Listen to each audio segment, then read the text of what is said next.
आपका जो प्रश्न है कि प्रशांत किशोर जी आते ही बिहार की जनता के दुखती रग पे हाथ रख दिए, मैं इससे पूर्णतः असहमत हूँ। क्योंकि ऐसा प्रशांत किशोर जी ने नहीं किया। प्रशांत किशोर जी आए और पूरा बिहार का भ्रमण करना शुरू किया। वो गांव गांव गए, गलियों गलियों में गए।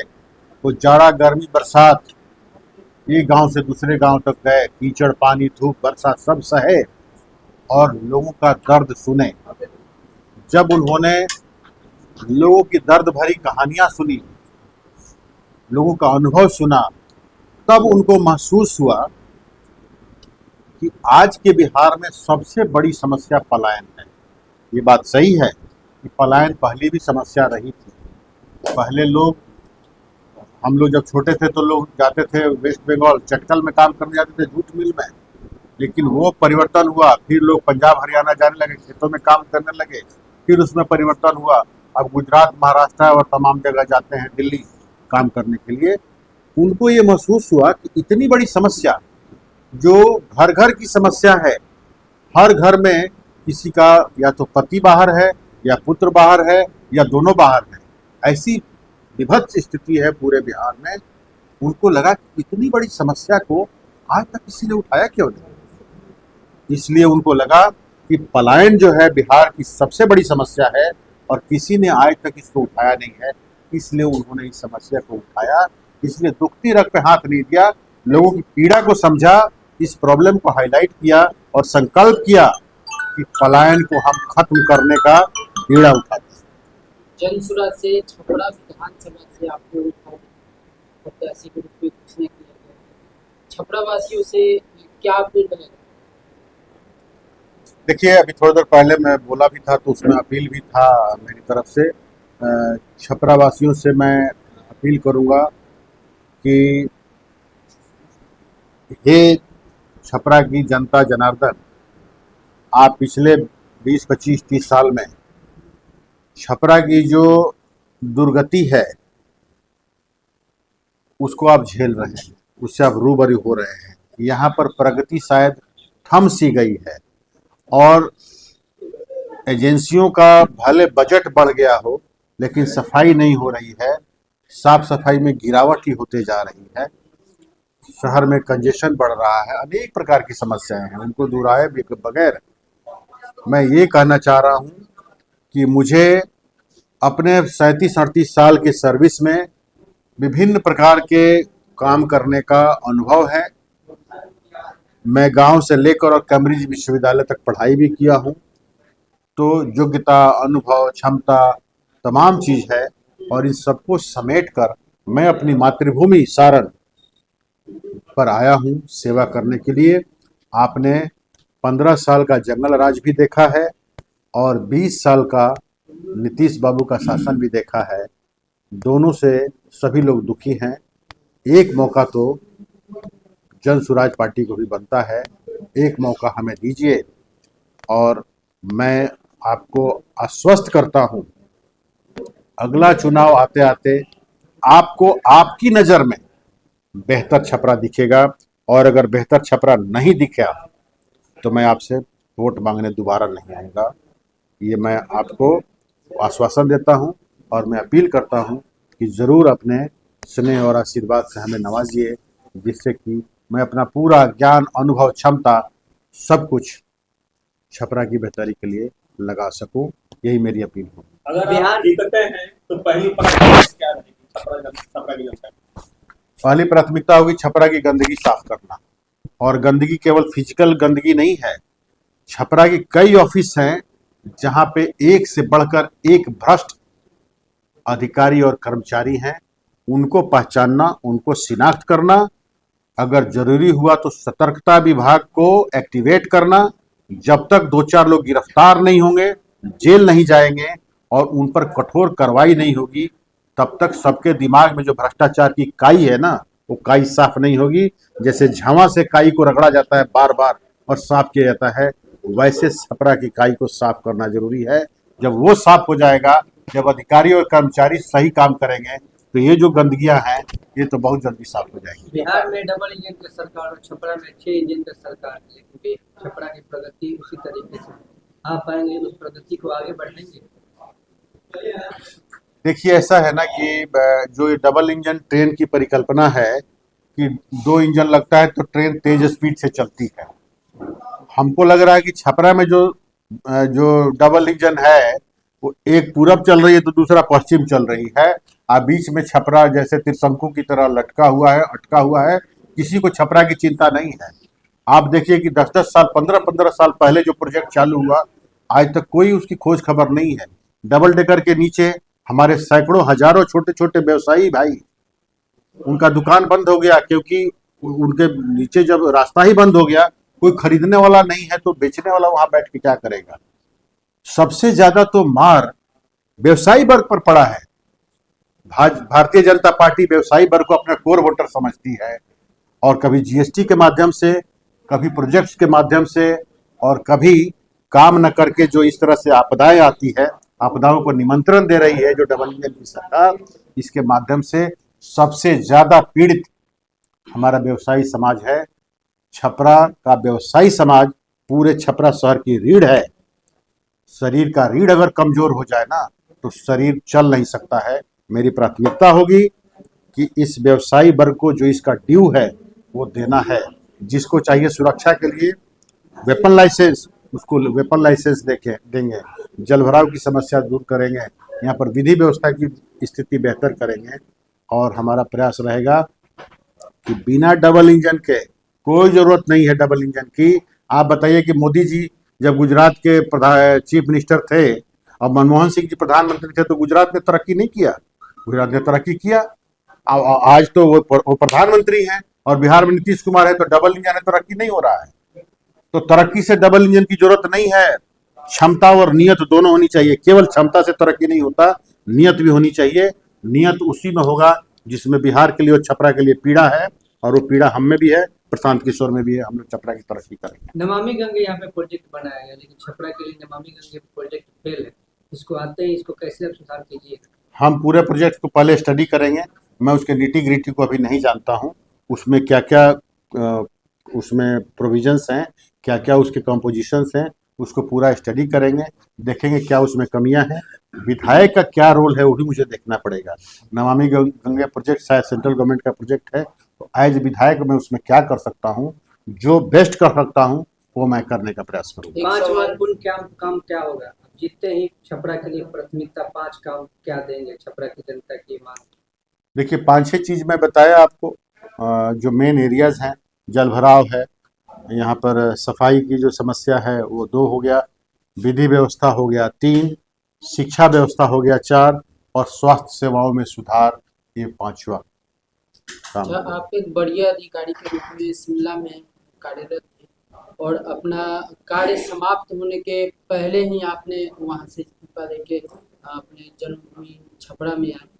ऐसा क्या लगा आपको कि आपको अपना जो कार्य है उसको त्याग कर आना पड़ा और छपरा विधानसभा से चुनाव लड़ने की तैयारी करनी पड़ी? ऐसी क्या मजबूरी?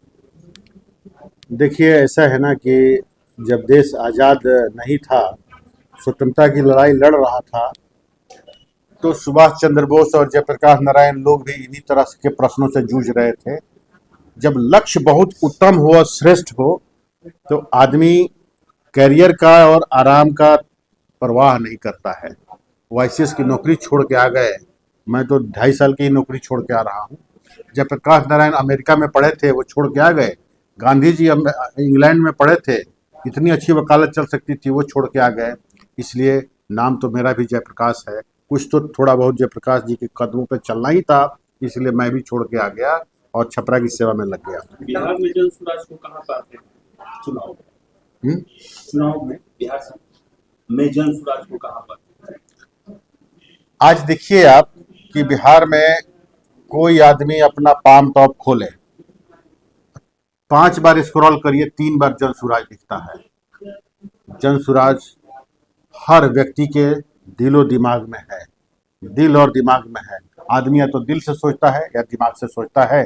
दिमाग से सोचिएगा तो आपको लगेगा कि गरीबी ये हटाएंगे और शिक्षा ये मिटाएंगे, बेरोजगारी ये कम करेंगे और पलायन ये रोकेंगे। और जब दिल से सोचिएगा तो कहिएगा कि इस आदमी के मन में बिहार के लिए पीड़ा है, तो ऐसा ही आदमी बिहार का कायाकल्प कर सकता है, यही तारनहार हो सकता है। इसलिए इसको मौका मिलना ही चाहिए। जनसुराज की सरकार बनने जा रही है। जन स्वराज की सरकार, हमको लगता है कि जिस तरह से जैसे पृथ्वी के अंदर टेक्टोनिक प्लेट्स हिलते हैं ना, जब ऊपर भूकंप आता है, तो टेक्टोनिक प्लेट्स का जो है ना मूवमेंट शुरू है। और जैसे जैसे लोग आ रहे हैं ना, जिस रफ्तार से लोग हमारे प्रशांत जी की रैलियों में आ रहे हैं, उसमें आप देखिए, उसका कंपोजिशन देखिए, उसमें यंग भी है, वयस्क भी हैं, प्रौढ़ भी हैं, महिलाएं भी हैं, बच्चे हैं, हर जाति धर्म और संप्रदाय के लोग हैं, सब हैं। तो जब सब आएंगे तो सरकार क्यों नहीं बनेगी। ये व्यवस्था परिवर्तन के लिए एक आंधी के तरफ चल पड़ा है। अब इस आंधी को कोई रोकने वाला नहीं है। तमाम प्रत्याशी यहाँ पे जनसुराज से उतारे गए थे। प्रशांत किशोर, आप पे विश्वास किए, कितना वोटों से यहाँ पे प्रशांत यहाँ को मजबूत करेंगे? अब वोट तो पब्लिक ने देना है, ये तो मैं काउंट नहीं कर सकता। ये तो भाई चुनाव का रिजल्ट आएगा तब पता चलेगा। लेकिन मैं पिछले 2-3 महीनों से, और उसके पहले जब मैं सर्विस में था, मैं आते रहा हूँ छपरा। इनफैक्ट आप लोगों को बताऊं मैं कि सैकड़ों नहीं, हजार की संख्या में लोग मुझे छपरा में जब मिले हैं तब, और यहाँ से फोन के माध्यम से बोलते थे कि सर, छपरा की बहुत विकट समस्या है, यहाँ पे ऐसा व्यक्ति चाहिए जिससे प्रशासनिक अनुभव हो, जो काम करना भी जानता हो और कराना भी जानता हो। छपरा को आपकी ज़रूरत है। इसलिए मैं मन बनाया कि हमारी मातृभूमि इतना पीछे छूट गई है, चले वहाँ पर, और वहाँ पे तमाम चुनौतियों से 2-2 हाथ करते हैं, देखते हैं कितनी सफलता मिलती है। विगत पंचायत से 5-6 दिन पहले छपरा में जो है भारी बारिश होने के कारण जो है छपरा के जो व्यवसायी लगभग अनुमान लगाया गया कि 15 करोड़ का नुकसान हुआ। व्यवसायियों का दुकान डूब चुकी थी। और हमने आपको देखा कि शहर में आप घूम के व्यवसायियों से मिल रहे थे, तो उनकी दुखती रगों पर किस प्रकार से मरहम लगाने का काम करेंगे? क्या कुछ आपने सोचा है कि कभी फिर आगे चल के अगर आप चुनाव जीतते हैं तो छपरा के जो व्यवसायी हैं उनके साथ ऐसा दोबारा नहीं? देखिए, 2 चीज़ है। सबसे पहले तो मैं क्षतिपूर्ति का आकलन करने का प्रयास किया। उनकी वेदना को मैंने महसूस किया। उस कठिन समय में मैं उनके साथ खड़ा होने का प्रयास किया कि उनको लगे कि कोई तो हमारा पीड़ा सहने वाला है, पीड़ा को महसूस कर रहा है। जब मैंने पूछा कि कोई आया था, कोई विधायक या विधायक प्रतिनिधि? नहीं। कोई नगर निगम का अफसर या प्रतिनिधि? नहीं। कोई जिला प्रशासन का अधिकारी या प्रतिनिधि? नहीं। तो मुझे लगा कि चलो, कम से कम एक जन स्वराज का सिपाही तो इनके साथ आके खड़ा है। हम लोग भले नए हैं, नवजात पार्टी के सदस्य हैं, लेकिन हमारा हर उम्मीदवार, हर सदस्य संकल्पित है कि कोई भी ऐसी त्रासदी होगी तो हम आम आदमी के साथ खड़े होंगे। अब जहां तक कार्रवाई करने की बात है, इन सब समस्याओं को जानने के दूसरे ही दिन मैंने जिलाधिकारी छपरा के साथ मीटिंग रखा, और करीब 1-1.25 घंटा की मीटिंग में मैं छपरा पर जल भराव के बारे में ही और जो क्षति हुई है उसके बारे में जिलाधिकारी महोदय को बताया। और उनसे मैंने निवेदन भी किया कि अगर कोई व्यवस्था हो नियमों में, तो इनका आकलन करके कुछ ना कुछ तो इनको आर्थिक सहायता दिया जाए, मुआवजा दिया जाए। इस पर मैंने बात किया है जिलाधिकारी सारण से, नंबर 1। नंबर 2, उन्होंने बताया कि जो हमारे वर्तमान के नियम हैं उसमें इस तरह की व्यवस्था नहीं है कि दुकान में पानी घुस जाए तो हम उसको मुआवजा दें। तो नियम में अलाउ नहीं कर रहे हैं। ये उन्होंने अपनी असमर्थता व्यक्त की, क्योंकि मैं भी ऑफिसर रहा हूँ, तो वो समझ सकते हैं कि वो जानते थे कि मैं भी उनकी बात को समझूंगा। उसी समय मेरे ध्यान में आया कि नियम आसमान से बन के तो नहीं आते हैं, नियम आदमी के और समाज की रक्षा के लिए बनाए जाते हैं। तो हम ये भी काम करेंगे कि उन नियमों में बदलाव करेंगे हम लोग। जन स्वराज की सरकार आई तो ऐसा कौन सा नियम होगा कि इतनी बड़ी त्रासदी हो गई और जिलाधिकारी को पावर ही नहीं है कि हम लोगों को सहायता दें। उस नियम में बदलाव करेंगे, हमारी जन स्वराज की सरकार आएगी। मेरी सरकार आएगी तो दारू चालू कराएगी।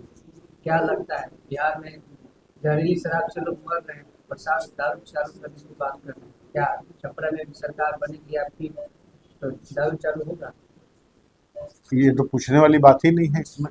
जब हमारे प्रशांत किशोर जी ही कह चुके हैं कि सरकार बनने के घंटों के बीच अंदर ही हम शराबबंदी को खत्म कर देंगे तो पूरा बिहार में खत्म हो जाएगा।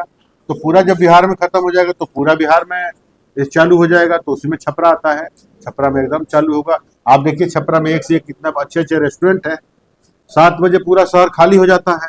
यहाँ की विधि व्यवस्था ठीक ठाक हो जाए, यहाँ पर सिनेमा हॉल अच्छे से चलने लगे, यहाँ रेस्टोरेंट्स अच्छे चलने लगे और अच्छे क्वालिटी का बार चलने लगे, तो लोग आएंगे, शॉपिंग करेंगे, देर तक शॉपिंग करेंगे, रेस्टोरेंट में खाना खाएंगे।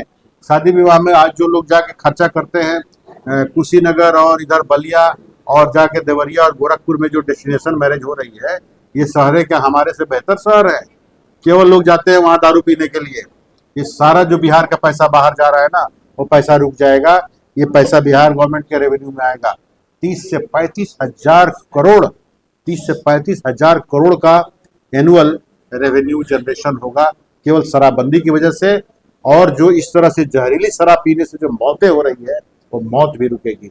नीतीश कुमार को क्या पता, नीति बनाने से पहले आपने 1 मिनट सोचा भी नहीं कि ऐसी नीति हम क्यों बनाए जो लागू नहीं कर सकते हैं। और शराबबंदी तो है, लेकिन शराब कहाँ बंद है?